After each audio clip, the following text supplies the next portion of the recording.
Hello friends, तो स्वागत है आप सभी का जीएस वॉरियर क्लासेज में।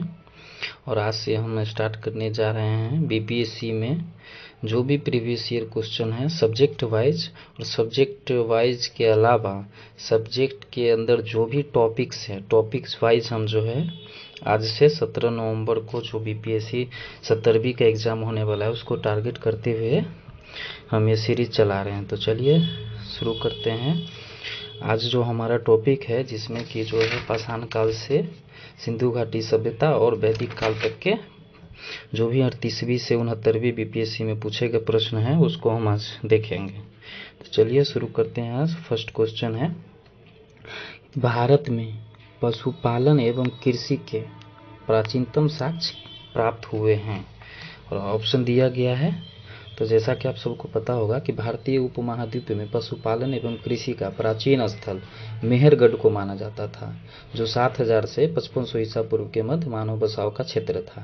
नवीनतम खोजों के आधार पर भारतीय उपमहाद्वीप में प्राचीनतम कृषि साक्ष्य वाला स्थल उत्तर प्रदेश के संत कबीर नगर जिले में स्थित लौरादेव है। यहाँ से 9000 ईसा पूर्व से 7000 ईसा पूर्व के मध्य चावल के साक्ष्य प्राप्त हुए। उल्लेखनीय है कि इस नवीनतम खोज के पूर्व भारतीय उपमहाद्वीप का प्राचीनतम कृषि साक्ष्य वाला स्थल मेहरगढ़ पाकिस्तान के बलूचिस्तान में स्थित यहाँ से 7000 ईसा पूर्व के गेहूं के साक्ष्य मिले हैं। इसके साथ ही चावल के साक्ष्य वाला स्थल कोल्डीहवा प्रयागराज जिले में जो बेलन नदी के तट पर स्थित यहाँ से 6500 ईसा पूर्व के धान की भूसी के साक्ष्य मिले हैं। ठीक है फ्रेंड्स, तो इसके अनुसार जो ऑप्शन हमारा हो जाएगा answer Mehrgarh. Okay, option D हमारा राइट आंसर होगा। चलिए तो हम नेक्स्ट क्वेश्चन की ओर बढ़ते हैं। नेक्स्ट क्वेश्चन जो हमारा है फ्रेंड्स, निम्नलिखित में से किसको कैल्कोलिथिक युग भी कहा जाता है। तो इसमें हम जैसा कि देख सकते हैं ताम्रपाषाण युग को जो है कैल्कोलिथिक युग भी कहा जाता है। जिन संस्कृतियों में तांबे के औजारों के साथ ही पत्थर के बने हुए उपकरणों का प्रचलन मिलता है उसे प्रायः ताम्रपाषाणिक संस्कृतियां कहा जाता है। तो इसके अनुसार हमारा जो आंसर हो जाएगा आपका सी राइट आंसर हो जाएगा। ओके, तो चलिए फ्रेंड्स फिर नए एक क्वेश्चन की तरफ हम बढ़ रहे हैं। जैसा कि आप देख सकते हैं, प्रथम मानव जीवाश्म भारत की किस नदी घाटी से प्राप्त हुआ था। तो प्रथम जीवाश्म जो है भारत में मानव का सर्वप्रथम साक्ष्य नर्मदा घाटी में अवस्थित जो हथनौरा यानी कि जो एमपी का सीहोर जिला है उसमें एक जगह हथनौरा वहां से प्राप्त हुआ है। इसकी खोज पुरातत्वविद जो है अरुण सोनकनिया जी द्वारा 1982 में की गई थी। तो जो हमारा राइट आंसर हो जाएगा ऑप्शन नंबर सी नर्मदा घाटी। ओके, तो चलिए चलते हैं नए प्रश्न की ओर। चलिए नए फ्रेंड्स देख सकते हैं कि ये जो एक और क्वेश्चन आ चुका है, निम्नलिखित में से किस राज्य में भीमबेटका स्थल स्थित है। ओके, तो भीमबेटका जो है मध्य प्रदेश के रायसेन जिले में स्थित है। भीमबेटका की गुफा से प्रागैतिहासिक चित्रकला के सैकड़ों नमूने मिले हैं।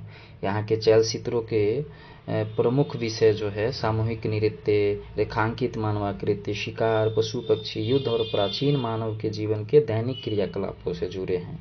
अब तक यहाँ जो है लगभग 700 शिलाश्रय की पहचान की जा चुकी है, जिसमें कि 500 जो है चित्र पाए गए हैं। तो इसके अनुसार हमारा राइट आंसर जो हो जाएगा ऑप्शन नंबर बी हो जाएगा, यानी कि एमपी। ओके, चलिए अब नए क्वेश्चन की तरफ चलते हैं। अब जो हमारे सामने कुछ देखिए ABCD करके जो है 9 पाषाण कालिक स्थल दिया गया है, और इधर जो है राइट साइड में आपका 1 2 3 4 करके जो है 9 पाषाणकालीन स्थलों के नाम दिए गए हैं। तो इसे हमें जो है मिलान करना है कि कौन सा स्थल जो है 9 पाषाणकालिक स्थल कहाँ पे है, किस राज्य में पड़ता है। जैसे आप उतनूर देखेंगे तो उतनूर जो है ये तीसरे नंबर का तेलंगाना में पड़ता है। चिरांद जो है चिरांद बिहार का एक क्षेत्र है। गुफ कराल देखेंगे तो गुफ कराल कश्मीर में पड़ता है, और पय्यमपल्ली जो है तमिलनाडु में। तो इस अनुसार हमारा आंसर जो हो जाएगा ए का हो जाएगा 4, ए का हो जाएगा 3, बी का जो है 4, और सी का जो है 2, और डी का जो है 1। ओके, चलिए अब आगे नेक्स्ट क्वेश्चन की तरफ चलते हैं। तो फिर से एक वही सूची मिलाने वाली आ गई है। इधर नौपाषाणकालीन स्थल है और इधर नौपाषाणकालीन स्थलों के नाम हैं कि इधर कुछ स्थल है, इधर कुछ नदी के नाम दिए गए हैं। जो आप देखेंगे आहार जो है, आहार बेसिकली जो है बनास नदी के किनारे जो है, बनास के पास आहार, तो ए का जो है 4 हो जाएगा। बी में है कायथा, कायथा में आप देखेंगे तो कायथा काली सिंध, ओके, बी का हो जाएगा 3। सी का देखेंगे जो स्वालदा है, स्वालदा हो जाएगा आपका ताप्ती, ठीक है, तो यानी 1। और डी का जो है मालवा, यानी मालवा हो जाएगा जो कि नर्मदा, ओके। तो ये हमारा रहा डी का 2। चलिए अब चलते हैं फिर से एक नए प्रश्नों की ओर।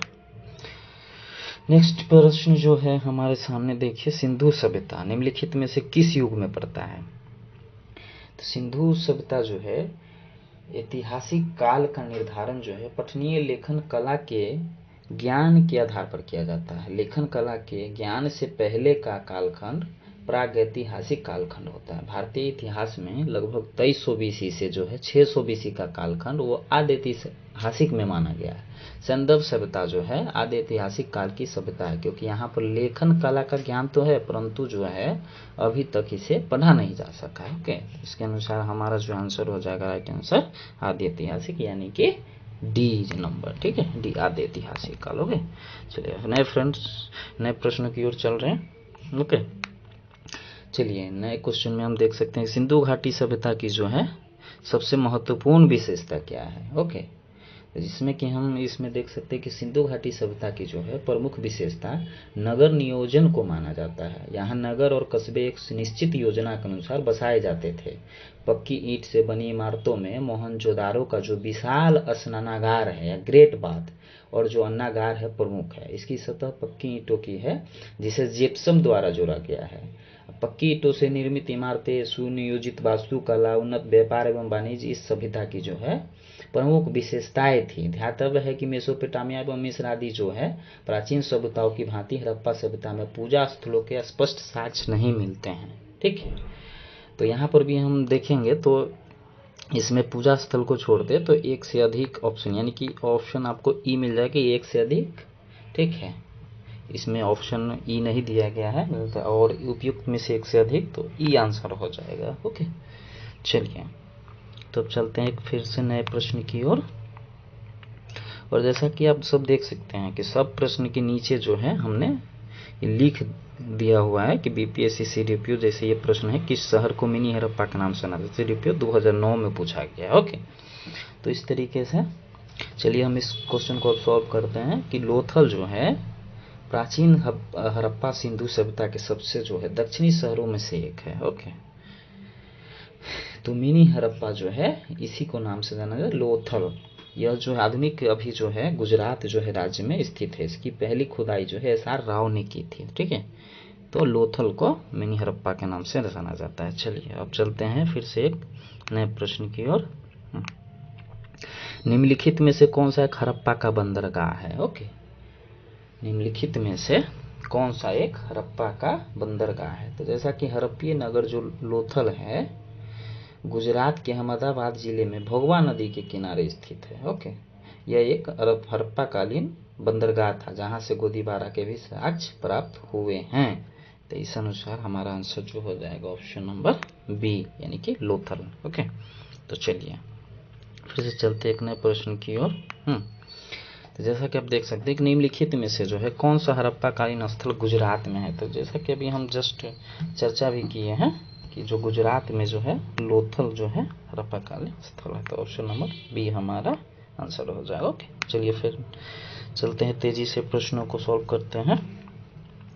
देख सकते हैं अब नए प्रश्न आ गए हमारे सामने। निम्नलिखित में से कौन सा जानवर जो है सिंधु घाटी सभ्यता के लोगों को नहीं पता था, ठीक है। तो ऑप्शन के अनुसार हम देखेंगे तो जो बैल और हाथी जो है ऑप्शन ए और सी, इसके बारे में तो पर्याप्त लोगों को पता था, बट जो घोड़ा के बारे में भी ऐसा नहीं है कि पता नहीं था, लेकिन बीपीएससी ने इसका ऑप्शन जो है बी ही चूज किया है। जैसा कि आप देख सकते हैं बी, यानी कि घोड़ा ही आंसर टिक किया है। बट जैसा कि हम कुछ बातें इसमें आपको बता दें कि जो सिंधु घाटी सभ्यता के लोगों को बैल तथा कहे कि हाथी की जानकारी थी, परंतु घोड़े के अस्तित्व के विषय में जो है ना विद्वानों में बहुत सारा डिबेट है। हड़प्पा के विभिन्न स्थलों से जो है प्राप्त अस्थियां जो गदधूर है, ठीक है, गदधूर की है या पालतू घोड़े की है, यह निश्चित कर पाना कठिन है। ठीक है, हड़प्पा लोथल जैसे सुरकोटदा या कुंतसी एवं कालीबंगा से जो है या उसी प्रजाति की अन्य जातियों के अवशेषों के साक्ष्य प्राप्त हुए हैं। सिंदौर बोकोनी द्वारा जो है सुरकोटदा से जो प्राप्त तथाकथित अश्व अवशेष थे, उसमें से 6 को लगभग जो है 3000 ईसा पूर्व से 2000 ईसा पूर्व के मध्य का वास्तविक जो अश्व है अवशेष बताया गया है।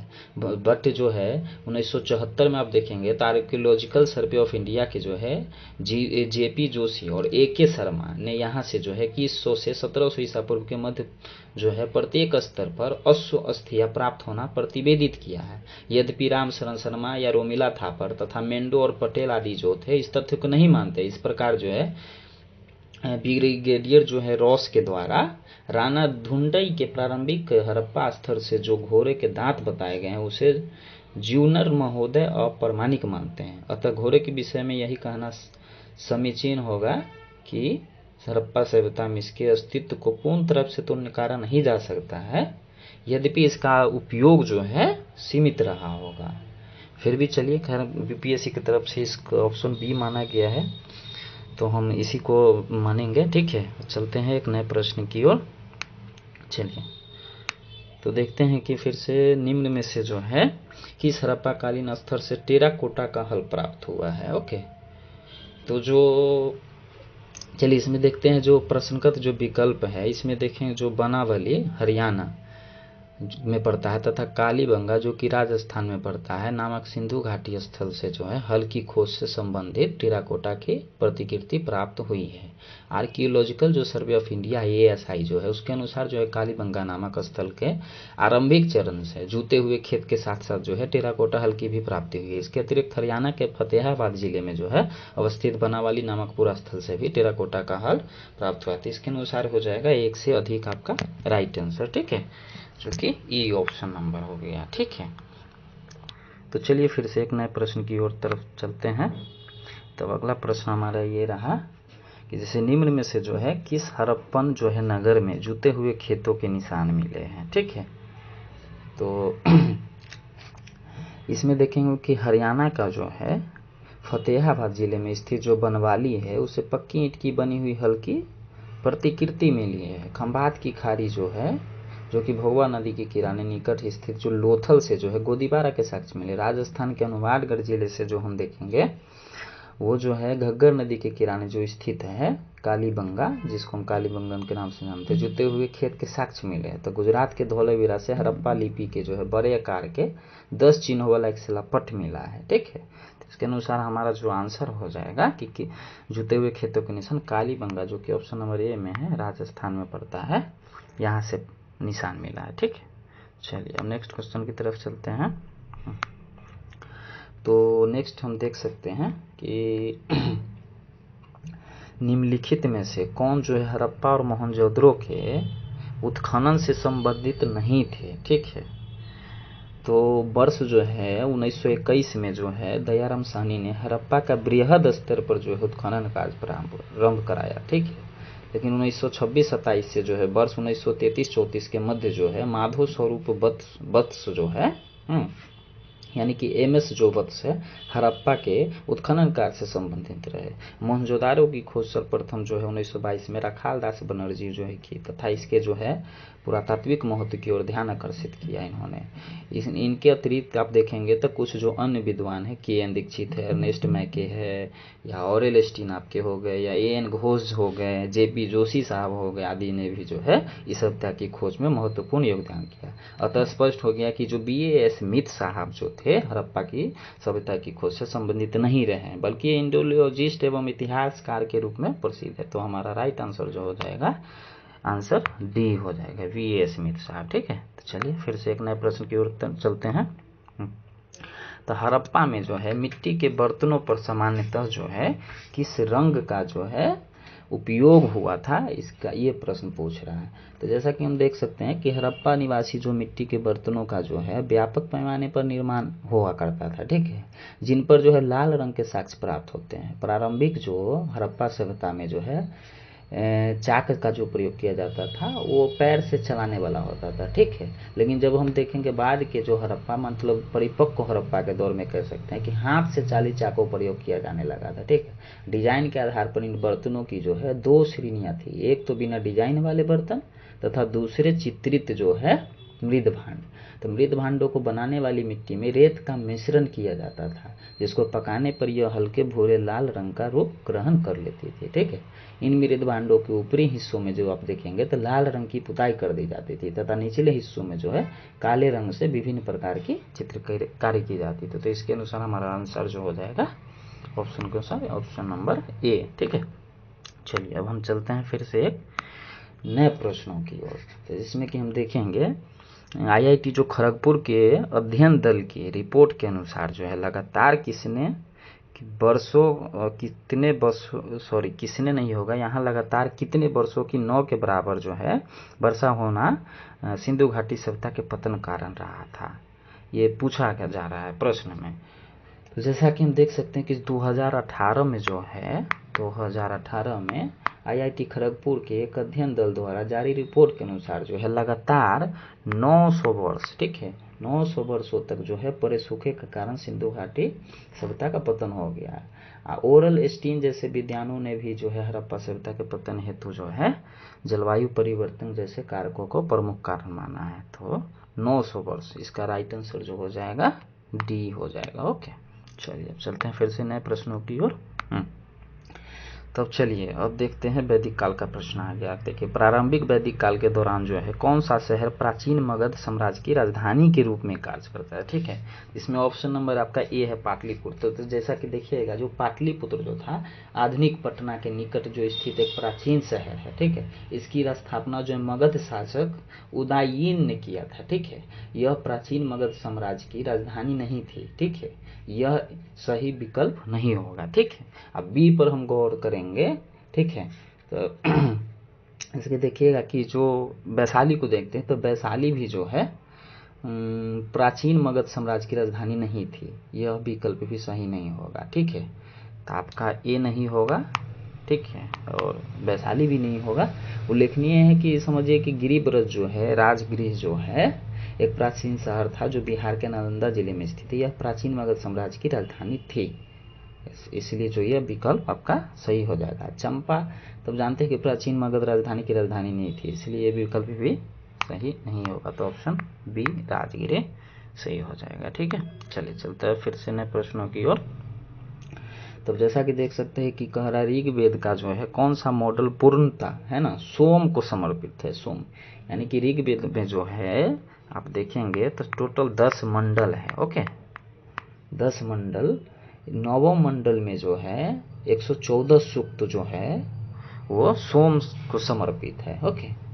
सोम आर्यों का जो है मुख्य पेय था जिसे मुजवंत चोटी से प्राप्त किया जाता था। ऋग्वेद के 10वें मंडल में जो है चारों वर्णों की उत्पत्ति का उल्लेख प्राप्त होता है, ठीक है। 10 में जो है चारों वर्णों का उल्लेख मिलता है, लेकिन यहाँ पूछा गया सोम को समर्पित है, तो हमारा राइट आंसर जो हो जाएगा 9वां मंडल यानी कि सी, ओके। चलिए चलते हैं नए प्रश्नों की ओर। तो देखते हैं ऋग्वेद संहिता का भी 9वां मंडल किसको समझ, जैसा कि अभी जस्ट हम लोगों ने चर्चा किया है कि देखिए 9वां मंडल जो है आपका ऑप्शन के अनुसार देखेंगे तो जो ऑप्शन नंबर डी है इसमें देखिए सोम और इस पे पर जो है नामांकित देवता, ठीक है। तो इसमें ज़्यादा कुछ चर्चा करने के लिए है नहीं, जो हम डिस्कशन कर चुके हैं। चलिए तो आप बढ़ते हैं आगे की ओर। तो आप देख सकते हैं कि जैसा कि गायत्री मंत्र जो है किस पुस्तक में मिलता है? गायत्री मंत्र आप देखेंगे ऋग्वेद में मिलेगा आपको, ठीक है। इसके जो रचनाकार थे विश्वामित्र थे। यह जो मंत्र है ऋग्वेद के भी तृतीय मंडल, तो एक फैक्ट आपको और मिल गया कि तृतीय मंडल में, ठीक है, वर्णित है। और यह जो है किसको, सूर्य देवता, ठीक है, को समर्पित है, ठीक है। तो आपका ऑप्शन नंबर हमारा हो गया सी यानी ऋग्वेद आंसर, ठीक है। चलिए अब चलते हैं नेक्स्ट प्रश्न की ओर। किस काल में कह रहा है फिर अछूत की जो है अवधारणा स्पष्ट रूप से उद्धृत हुई थी? अछूत की बातें की जा रही है यहाँ पर, ठीक है। तो आप देखेंगे जो धर्मशास्त्रों के समय में जो है जिसको सूत काल कहते हैं, तो 4 वर्ण जो है ब्राह्मण, क्षत्रिय, वैश्य एवं शूद्र के अतिरिक्त जो है समाज में अन्य जो है अनेक जातियों तथा जो है अम्बष्ट, उग्र जो है, निषाद हो गया, जैसे मागध हो गया, वैदेहक हो गया, रथकार आदि का जो है आविर्भाव अनुलोम एवं प्रतिलोम विवाहों के फलस्वरूप हो गया। ठीक है, पाणिनि ने जो है 2 प्रकार से शूद्रों का उल्लेख किया है, एक में निर्वसित और दूसरा अनिर्वसित। इनमें पहले प्रकार के जो है निर्वसित उसको ही शूद्र ही जो है अस्पृश्य माने जाते थे। ठीक है, तो राइट आंसर हमारा देखिए धर्मशास्त्र यानी कि डी आंसर हो जाएगा। ठीक है, चलिए नेक्स्ट प्रश्न की ओर चलते हैं। अब कहा जा रहा है कि भारतीय उपमहाद्वीप में लोहे का प्रयोग कब शुरू हुआ। ठीक है, तो चलिए इसके विषय में कुछ हम जान लेते हैं कि जो भारतीय उपमहाद्वीप में जो है लोहे के प्रयोग के प्रारंभ के विषय में जो है देखेंगे तो विद्वानों में मतभेद है। ठीक है, कुछ विद्वानों का जो कहना है कि विश्व में सर्वप्रथम जो है हिती नामक जाति ने ही जो है लोहे का प्रारंभ जो है किया था और इसके पश्चात ही विश्व के अन्य देशों में इसका प्रचलन हुआ, जबकि थाईलैंड के जो बनेची नामक पुरास्थल है की खुदाई से जो है ढला हुआ लोहे की प्राप्ति हुई है, जिसकी तिथि जो है 1600 से 1200 ईसा पूर्व के लगभग निर्धारित की गई है। भारत में नोह जो राजस्थान के दोआब क्षेत्र से लोहा जो है कृष्ण लोहित मृदु भांडों के साथ प्राप्त होता है, जिसकी संभावित तिथि 1400 ईसा पूर्व के लगभग है। सर्वप्रथम उत्तर वैदिक काल जो है 1000 से 600 ईसा पूर्व के जो देखेंगे ग्रंथों में हमें इस धातु के स्पष्ट प्रमाण प्राप्त होते हैं। अथर्ववेद में देखेंगे तो लोहा का उल्लेख जो है श्याम अयस के रूप में प्राप्त होता है, इसमें लोहा के बने हुए फल का भी उल्लेख प्राप्त होता है। अतरंजी खेरा जो कि यूपी में पड़ता है कि उत्खनन से देखेंगे तो गेहूं, जौ और चावल के अवशेष के साथ जो है कृषि लौह उपकरण का प्राप्ति हुआ है। पुरातत्वविदों ने इसका काल जो है 1000 ईसा पूर्व निर्धारित किया है, जो अधिकांश विद्वानों के द्वारा स्वीकार है। तो ऑप्शन में ऐसा कुछ नहीं है कि 1000 ईसा पूर्व, तो इसके अनुसार ई जो ऑप्शन है कि इनमें से कोई नहीं हमारा राइट आंसर हो जाएगा। चलिए ठीक है, तो चलते हैं नेक्स्ट प्रश्न की ओर।